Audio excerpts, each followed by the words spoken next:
You were trying to throw the ball on first and goal, second and goal, panicking at third. Fourth, I'm wishing for a muff. Welcome to the 510 Huddle Podcast. It's your boy, Coach Dlane, along with my co-host, Coach Zay. Coach Zay, how you doing today, baby? Hey, man, I'm happy about my Super Bowl prediction. I'm happy to be here. I wish we had our reaction out sooner, but hey. We was right on point, though, right, Zay? Just about? We were. I mean, we're going to get into it, but, Jimmy was Jimmy, and Pat was Pat. Pat was Pat. F it. Let's get right into it then, Zay. I like where you started at. Let's get right into it. Who to blame for the Super Bowl loss? Are we going to go Jimmy or are we going to go Kyle here? Kyle Shanahan or Jimmy G? Who's to blame?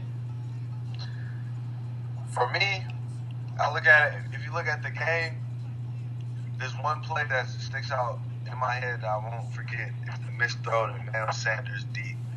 It was 24-20. It took the lead with a minute 30 left.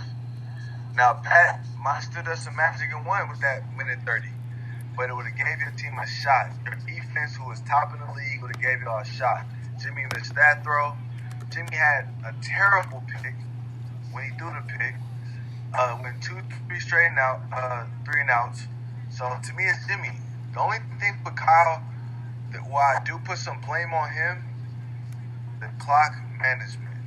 I think he was conservative at the end of the half, where it was a minute 30 left. He didn't call a timeout and just ran the ball, didn't care. Now it's a flag on a deep ball to Kittle, but that was just a throw-up because when they had a 20-yard run with moisture. Like, oh, shit, now we're going to try to go no huddle and actually score. KC, you got to be foot on the pedal. Andy Reid was foot on the pedal the whole game. You got to match that. You can't play conservative. No, definitely. I put it on Jimmy. It's on Jimmy. Yeah, definitely. No, I agree. I put most of the blame on Jimmy.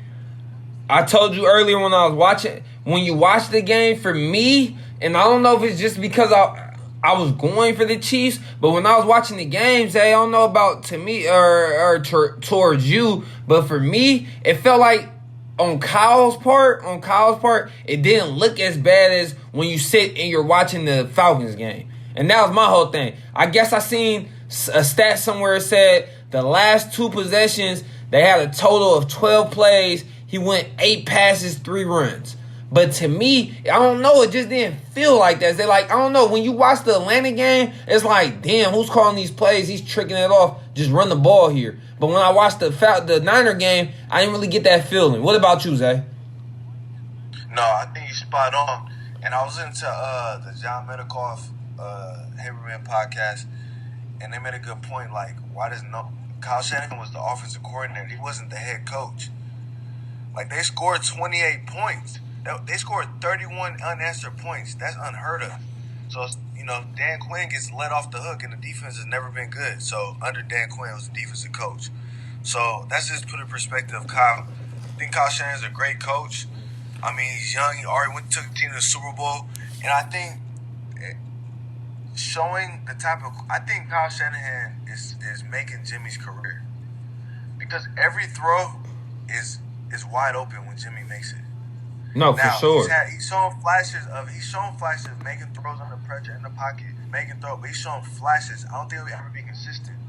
And I don't like the argument people have been saying about, he's only this is his first start in full season. No, he's been in a very unique situation where he was under Tom Brady and Bill Belichick for 4 years. And then Kyle Shanahan. So he's only known great coaches in his whole NFL career. Think about that. Only great coaches. And he's turning 29 this year. His development is not going to go like skyrocket out a whole nother, stratosphere.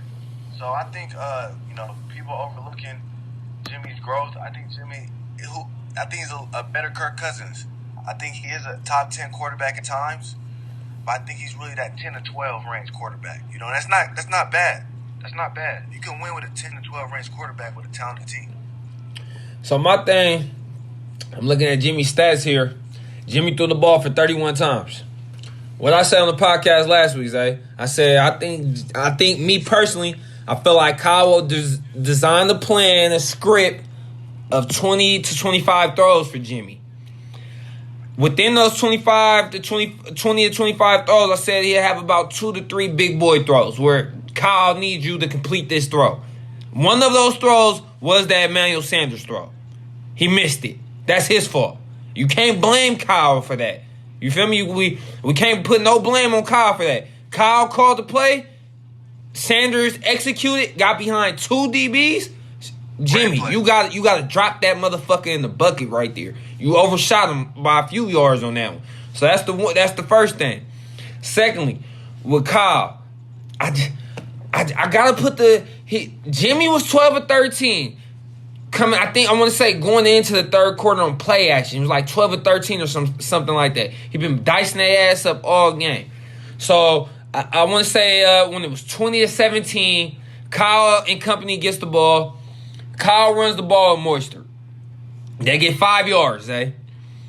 The very next play, Kyle designs a play, calls a play that I think was fine. It was wide open. The RPO action. Everybody keeps saying he fucking had Jimmy drop back. It wasn't no regular drop back. It was actually a run pass option. He had the ability to hand the ball off if he wanted to. But he ran RPO, and Kittle was actually wide open across the middle. But Jones makes a great play, a great defensive play, where he puts his hands up and bat the ball in. How can we place that blame on Kyle? We just can't. Kyle designed a play that got Kittle wide open. Kittle was wide open in the middle of the field if Jones don't put his hands up there. I just feel like that and the other shit, that type of shit doesn't factor where you can say, oh, that's on Kyle's end. No, Kyle designed the play. Kyle called the first half that got them up 20 to 10. Or the first 3 quarters that got them up 20 to 10. You going to blame that on Kyle too? Are we going to blame the 21-0 run on the defense, lack of defense? Are we going to blame that on Kyle? Like, I don't know, man. I feel like Kyle for sure played a role in this loss, but I got to put more of the feet of it on Jimmy because at the end, like I say, 12 or 13 coming in the third, fourth quarter on play action. But when it mattered most, he played the opposite game of Mahomes.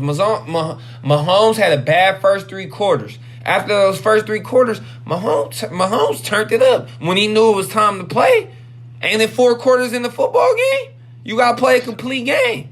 Let's do this real quick. Let me ask you this. Go ahead. What grade would you give Jimmy's game? Give a letter grade. If I was giving him a letter grade, I'd give him a C+. I liked the way he played the first 3 quarters. I really did. Okay. The last quarter and a half is what made me drop him down from like a B+ to a C+. Kyle, what about Kyle? Kyle, as far as coaching the game? Yes. Damn, that's a good one. What letter grade? About a C too. I don't know about C+. It's about the same. I might give him a B- because I liked the first half. I liked the first half from him, and I liked the aggressiveness from Kyle. I'm giving Kyle a B+. And the reason I'm giving, I think he called a great game. I think his quarterback failed him. Simple as that. I think there was one key mistake of the game, and that was just the end of the half, just trying to run the clock out. I think you need to be aggressive against KC. You need to take every possession and try to score. Now if it's under 30. Let's just say it was under 40 seconds. Take your knee, go in the half. That's fine. It was a whole minute and some change, though. I for sure agree with you on that one. You can't timeouts don't save. They don't go into the second half. Yeah. So, but let's move on from it. Let's go to the other side of it. Let's go to the Chiefs. The Chiefs dynasties. Hey, how do you feel about the Chiefs? Are they next up? Chiefs dynasty. I want to talk a little bit about Andy Reid first. Oh, go ahead. We can talk about Andy first. Go ahead. Is Andy Reid a top 5 coach ever now? Like, it's solidified. I was thinking this earlier when I posed the question to you, so I started counting in my head. I went, for me personally, I love Bill. Just too much of the cheating shit I didn't heard over the years. So, for me personally, I will go Wash. I will go Bill. Wait, Wash over Bill? Me personally, just because, like I said, I just don't like the cheating. Hell no. I don't like the cheating rumors. I'll take the 4 chips over. Every great team. The Raiders had Stickum. The Niners were paying players. That's how they had every free agent.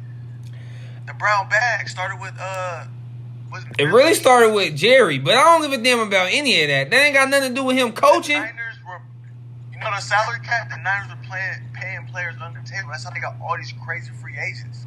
They were like the Warriors. That ain't got nothing to do. That ain't got nothing to do with that man coaching. But that's cheating, though. I don't know about none of that. I ain't hear about no reports about that. I heard about reports about Jerry about Jerry breaking the bank before that salary cap. I heard Jerry was the proponent of the salary cap.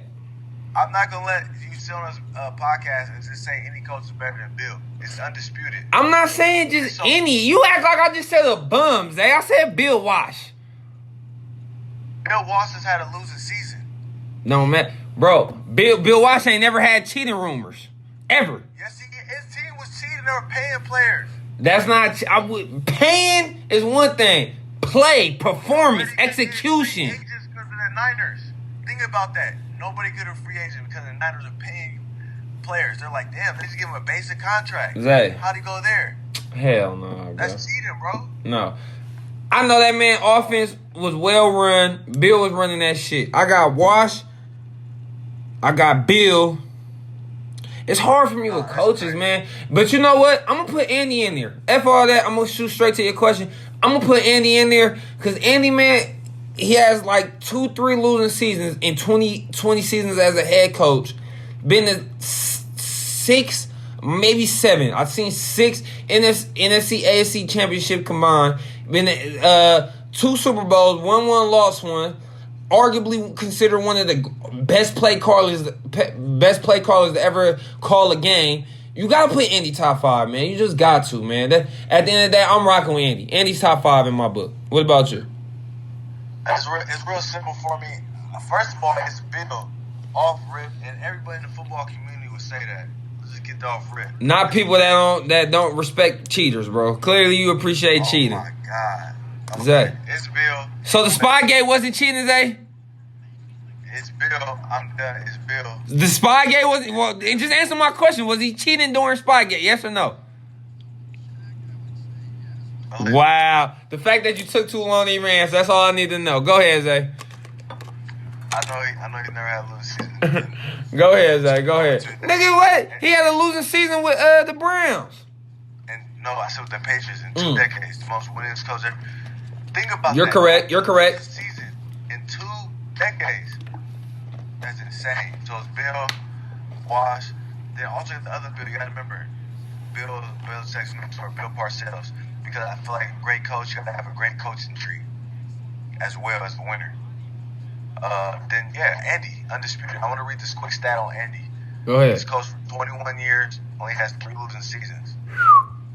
And I have a theory on Andy. And I think everyone's like, where's Andy's ring? And I think we touched on this last podcast. I think Andy's an overachiever. You could give him me that quarterback, we're making an off. So we're going 9-7 off rip.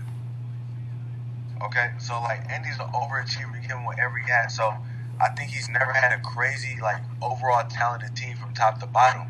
Until he got to the Chiefs. Yeah, he'll take an average team and win 12 games with him. Yeah, our only outside weapon that year we went to the championship, I want to say in 2004, the Eagles literally was T.O. We had Bree Westbrook at running back, but the only weapon we really had was T.O. and we went all the way to the Super Bowl. So you're correct about that. No, exactly. So the man works hard. He's an excellent coach. So I think if he rounds up these Super Bowls, I think it'll be the undisputed Mount Rushmore of coaches of Bill Belichick, Andy, and Walsh. And I think you have to throw Bill Parcells in there. I was just going to say, damn, you going to leave Parcells out? No, because his coaching tree is unbelievable. I love the fact that you touched on Andy's coaching tree because a lot of people forget Andy comes from under Holmgren. And Holmgren... Yeah, I'm calling it now. Oh, he does. I think Holmgren got to be the 5th best coach, right? His coaching tree is ridiculous. Yeah, he got Holmgren. He got John Gruden. He got a bunch under his coaching tree. What's he got? He got Sean Payton? You said who, Zay? You say that's two. No, Zay. You went in and out. You said he has who? He has Sean Payton. Yeah. Correct. Sean Payton. Yeah, correct. You'll probably say, like, Hogan won John Crow Super Bowl, Sean Payton Super Bowl, Andy Reid Super Bowl. Like, that's crazy. Zay, watching the game, watching the Super Bowl, was it me or did you get the feeling that Andy was calling the plays? Or did you think Bieniemy was still calling the plays? Bieniemy, if I'm saying his name wrong. Sorry, excuse me. I think Andy has the same approach to every game. So I think it was the same thing because you don't want to change things up. You got to flow. You understand? So, coming back 24 down, that was Eric dialing up, So I think now Andy does say certain plays where he wants certain things at certain times. So when you see Andy in the headset, he's telling Eric what he's thinking, and then Eric's going to make the call. So Eric's talking to Pat. Okay. Because when I was watching the game, I don't know. For some reason, I just got a different feel. I know Andy. Zay, I know for a fact Andy was calling this game, bro. I know. Okay. I don't know about the whole game, but at some point, I feel like Andy took over the keys.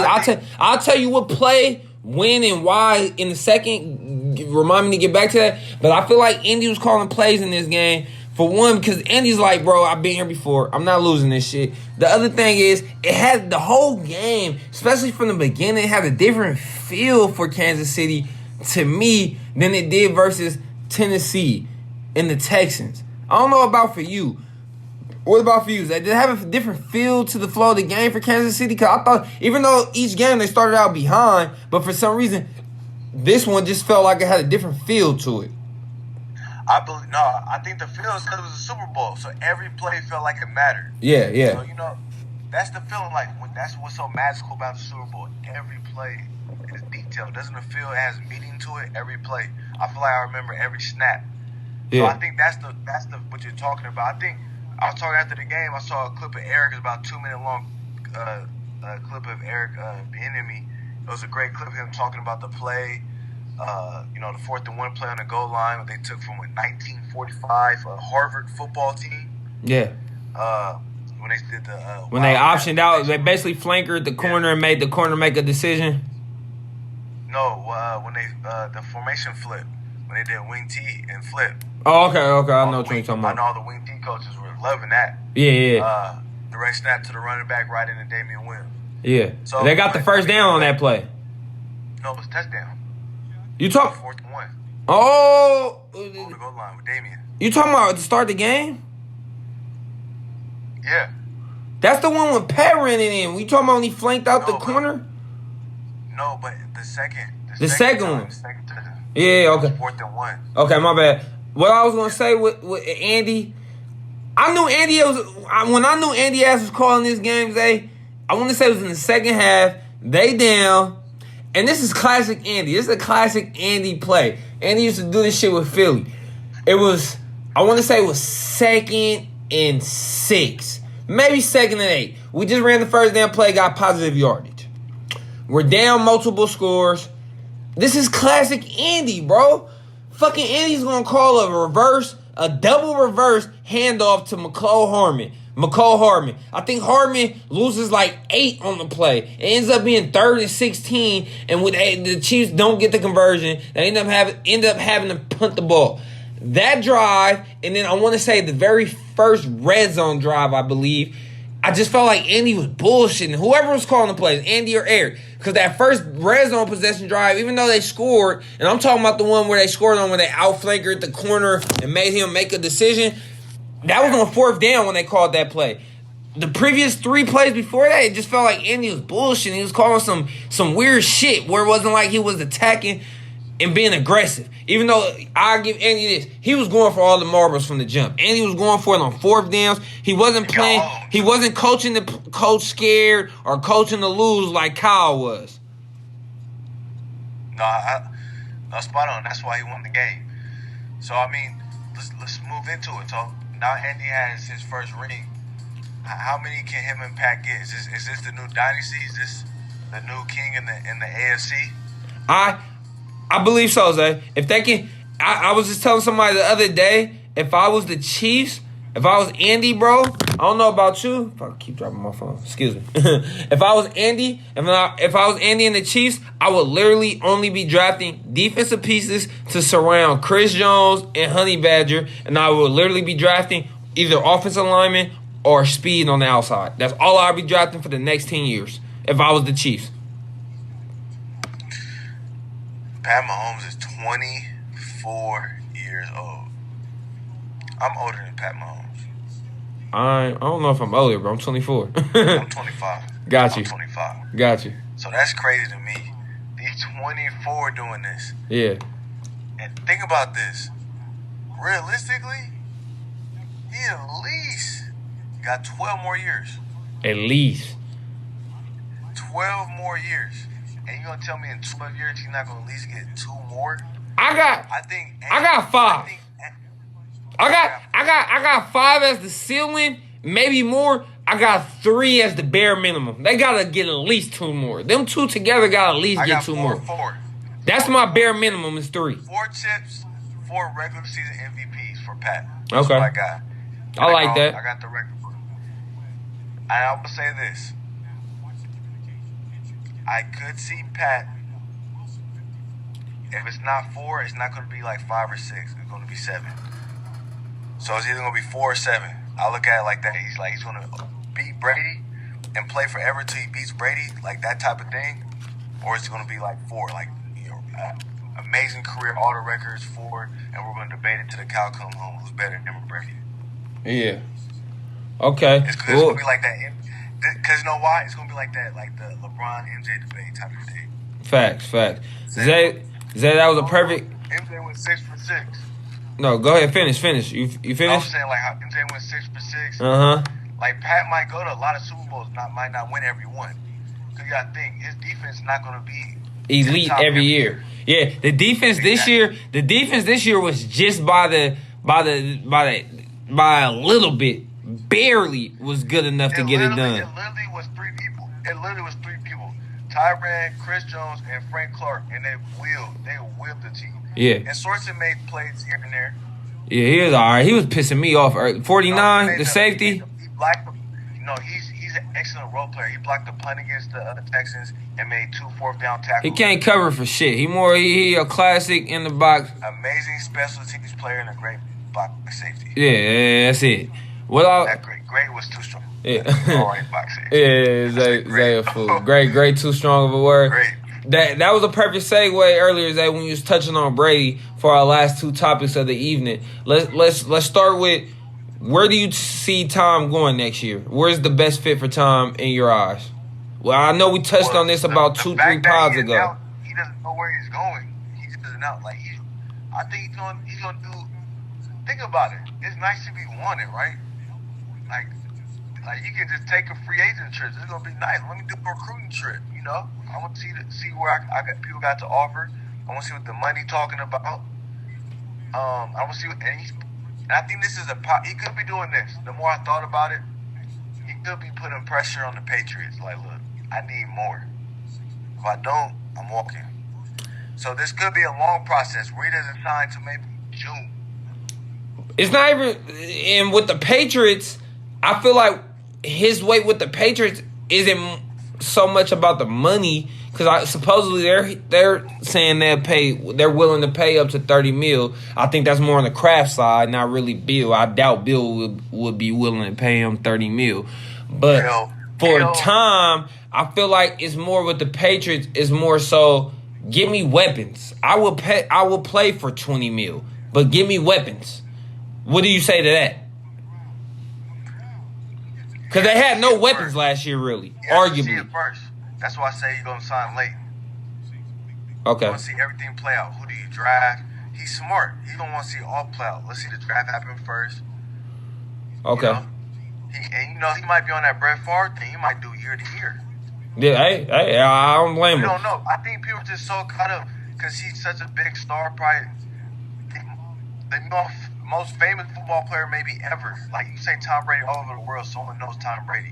Yeah. You say a woman walk down the street knows Tom Brady, So he might just bounce around like, hey, I'm going to chase chips. He sold his houses, bought different houses all over the country. That's what makes me think he might just be doing 1-year hop arounds like Brett Favre. Because he bought new houses in Florida, California, and one month, I forgot the other state, 3 different states though. What I was gonna say for Tom, Zay, my thing with Tom is, like I said, I can't see him going back to New England unless they give him weapons. I don't care how much money they pay him. I said it on a pod or two ago. I personally like him with the Colts. One of the best young O-lines in the league. Got T.Y. on the outside. Ebron, if they re-sign him. Funches is pretty good. The dual threat running back and Mac. I can't remember his first name. Mac is a real good running back. They got a good young solid defense. I think that's a good fit. But the other place I was thinking of, I don't know if you'll be shocked by this. I know you heard reports. I don't know if you'll be shocked by this on my end for me actually liking the fit. The Raiders. You like? I didn't at first, and there's one reason why I still kind of don't, but it's a bunch of reasons why I do. The one reason why I don't like it is Tom, where he's at in his career versus how Gruden likes to coach. I don't know about that. You know, Tom's OG. Come on, bro. Tom's what? Pushing 42, 43. You can't mother F him and son of a, you know what, him to death like you do your other QBs, John Gruden. That's just not going to work. Tom's not going for that. Okay? So that's like one of the knocks I had on it. But the other day when I heard one of these analysts speaking on the breakdown of the Raiders, it almost reminded me of the reason why I picked the Colts. So let's break down what the Raiders got. Raiders got one of the best young O-lines in the game, correct? You're a Raider fan. I think you'll attest that. Y'all got a pretty good O-line. First thing any quarterback in Brady's situation should look at. He's old as hell, can't move. I need a line that can block for me. Okay. Tight end, Waller. One of the best tight ends in the game, period. Waller. Move the running back. It should have been offensive rookie of the year. Even though I was going for Kyle, I thought Jacobs had a better year under his circumstances. Josh Jacobs at running back, one of the best young dual threat running backs in the game. You got him to hand the ball off to and lean on. I like Williams. I don't think Williams is Tyrell Williams. I don't think he's a true number one. But I feel like you guys probably got literally one more piece. More so a big body receiver. Not really a speed guy or a slot guy because you got Renfro and you got Williams. If you got one more big body receiver, I think the Raiders would not be a bad destination for Tom whatsoever. I got a team for you. And I don't think the Raiders are going to do that. They're focused on building the team. They got a lot of holes still filled. Then they're going to ride out with Carr. They might draft a quarterback. We'll see. I don't think they'll go with Tom. I got you. A team that could be interesting to think about. I hope you're not going to say Tampa. Tampa? Back here in the Bay Area, 49ers, he's going to come home and play for his team. And the reason being, if you tell me right now, Tom calls right now, Kyle, let's go win 2 rings real quick. The team's loaded. All you need is me. He's better than Jimmy right now. And that's exactly what I was finna go to, Zay. Because I know Kyle don't trust Jimmy, excuse me. I know Kyle don't trust Jimmy. But Zay, do you honestly think, I know Kyle don't trust Jimmy. All right, if you're in Kyle's shoes and you're the coach, would you you're taking Tom over Jimmy right now today? Yes. I don't know, Zay. I like the Niners. The Niners is actually a perfect destination as far as surrounding situation, defense, running game, and all that. Think about it. Tom Brady and Kyle Shanahan together. Oh my God, that's a what? Come on now. Damn, Zay, I like it. Maybe 2-3 years ago, I really like it. But this season, we got to see that he can't do much with less. No weapons. He don't have weapons. He got Kittle and Sanders. That's Kittle and Samuel. Samuel's really Kittle. Samuels ain't really a big time receiver yet. He got to develop into that. Sanders is a great route runner, but he's getting older.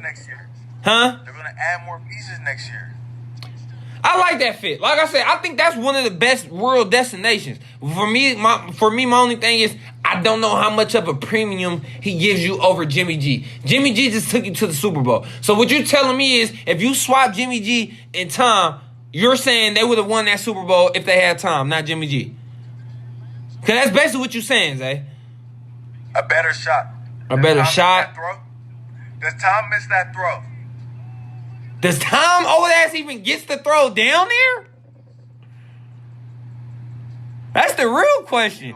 In double coverage. Because he had two receivers. For 5,000 yards this year. Tom almost threw for 5,000 yards. You go, Tom's going to make that throw. Is Tom missing that throw? Keep it one. Be honest. Is Tom missing that throw? Zay, I watched Tom. I didn't watch a lot of Tom this year. I watched a few games of Tom this year. He looked old to me, bro. That's why I was surprised. I keep hearing the Chargers rumor. And I'm like, bro, the Chargers literally just dumped the old-ass quarterback in Rivers. Why the hell would they want to go with Tom? Tom's not that much better to me. I don't know. I just watched him this past year. I don't know, bro. He missed a lot of throws. He threw some bad turnovers. I don't know, bro. I see the cliff. It's coming. Maybe one at max 2. Maybe one good solid year left out of time, bro. That's all I see. So you're saying he misses the throw? I'm not sure if Tom even gets his ass. I want to say, I'm not positive. I gotta go back and rewatch that play. I want to say Jimmy was under duress on that play, regardless if he was or wasn't. I'm gonna say Tom's not making that throw. I don't think Tom's hitting that throw. Let me ask you this question: who's a better offensive play caller, McDaniels or Kyle Shanahan? Kyle as of late, but McDaniels has a track record. Don't get McDaniels effed up. He has a track record. Who had a better offensive weapons this year, the Niners or the Patriots? The Niners, but slightly. It's not by a lot to me. Okay, let's start. Who does the have before the Niners made the trade for Sanders, and even with Sanders? Who's the starting tight end for the Patriots? Zay, that's what I was finna get to. I'm finna get there. I was about to say, but outside of Kittle, who's their real legit weapons on the outside? Sanders is good. Why are we trying to act like Sanders is elite? He's good. He's probably an elite route runner, but he's not an elite receiver. He's a good receiver. You have a good online. You got Samuel. You got Bourne. All solid. Nobody. Bourne. Who else? Bourne. Sanders. Wilson Jr., Kyle Suzik, whatever, the fullback the Niners got. Amazing running game. All good. None of them great. Could not run the ball this year. Even the running backs, not great. All good. The only great weapon the Niners have on offense is really George Kittle. Okay. Tom had a better year statistically than Jimmy with less talent. I'll give you that to your argument. That's the only thing I'll give you to your argument. Okay. I'll give you that one. Let's flip the question. At Tom leaves, we don't know. We'll see. But thank you for giving me the argument. Thank you. I'll give you that one. Who's going to be the quarterback of the Patriots next year? Zay, I had a good one for this, bro. And like we said earlier, me and Zay, for this question, I got a good one too. I want to hear yours first. Okay. For this question, pod listeners, me and Zay not really doing too much draft prospectees right here. We're just saying guys that's kind of more in the NFL right now that we think Bill can win with or can replace Tom with. And my top choice via trade or free free agency, exactly. My top pick, me personally, that I thought would fit perfect for them, and I don't believe he's a free agent, but I could see a scenario where Bill could possibly get him through a trade, was Matt Stafford. I like that. I knew you was I knew you probably was Tell me Matt Stafford wouldn't be good under Bill and Josh's system. I like that. Because he can throw. He's not the most accurate, but we know he can throw. He can move in the pocket. He's always been a good quarterback for a bad organization. Yeah, top 4 strongest arm in the league. He got a rifle. I think Stafford would be. I don't know if they win a chip. I will have them right back in the playoffs, no question. I will bet money on it with Stafford at quarterback. I don't know about a championship, but Bill and Matt Stafford, I will book it. Playoffs. Okay, I like that. Who you as, I got one I think a lot of people gave up on. A lot of people forgot about, but I think I have talent. It's just been the worst possible situations. Literally. Hold on. Before you say it, let me guess. I know you ain't talking about... Is it Jameis? Okay, go ahead, Zay. I know your ass wasn't talking about Jameis. Go ahead. This guy right here, it'd be the equivalent if you got, drafted in the NBA and you went to the Knicks. Then right after the Knicks, you got to play for the fucking Sacramento Kings. This is Josh Rosen. And I think his guy, Yes. Maybe, because he's actually accurate. Josh is accurate. He just had a bad. Bill likes his quarterback a certain way. Now, he will think outside the box. I can see him getting Josh. I can see it happening. And especially because the head coach of the Dolphins, Coach Flores, that's his guy down there. Flip him real quick, give him for a little fourth rounder real quick. A little flip. I can see it happening. I see that as the worst case scenario. I don't say it as the best case scenario for Bill, but I can see Bill winning games with Josh Rosen. I can agree with that. I would say that I like the Matthew Stafford better. I just think Josh could come for cheaper. Yeah. And Bill's all about a bargain. Yeah, true. So that's why I think that Josh could come all right, let's get Josh, and I'll draft somebody, or who knows. No, yeah, true. I like that one. Like I said, worst case scenario. I like Josh, and I can see him in that system, in that area in New England. I could possibly see him having success. I could see that in Josh Rosen. I mean, I'm not gonna lie. We're going to the offseason, and NFL, it feels like it's never. The season's over, but it's just so much fun drama. We got the Patriots. We got Tom. Like, what the Patriots gonna do with Tom leaves? Leaving. We got the draft. We got trades happening. I feel like sometimes it almost feel like we got more just to talk about and more topics in off season than we do during the season. Because we all watch the games. We know what happened. Yeah. And so off season it's fun to predict and see what's going to happen. The only time it's really dry is like as soon as OTA's in, that 6-week drought from July to training camp. Oh, it's nothing on TV. Basketball season over. Facts. It's nothing. But anything else that you got, or anything else you want to touch on before we get up out of here, Zay? No, that's it. I know we got Dlane. We're dropping a special pod this week with 3 young men from Oakland and their backgrounds with football. They're collegiate, from winning national championships to playing against Ohio State, Michigan. So you got to tune in for this. We're gonna drop it Sunday. So something for you to enjoy since there's no football this weekend. Listen to their story. We also go into the off season. We're gonna have a special pod. You want to talk a little bit about that, Lane? Oh yeah, definitely. Yeah, like Zay said, man, we got the panel one coming up with three young brothers, 3 good friends of me and Zay's. That's coming up this weekend, and I don't know if it's falling on the exact day, but that Sunday or whatever day we're dropping it is right around our 1-year anniversary. Me and Zay 1-year anniversary is coming up, fellas. Pod listeners, we started on February 9th, and we're blessed to be here. A little ups and downs along the road within that first 1 year, but me and Zay, we're going to try for sure definitely attack the offseason for you guys and come back stronger and get a lot more consistent with the pod.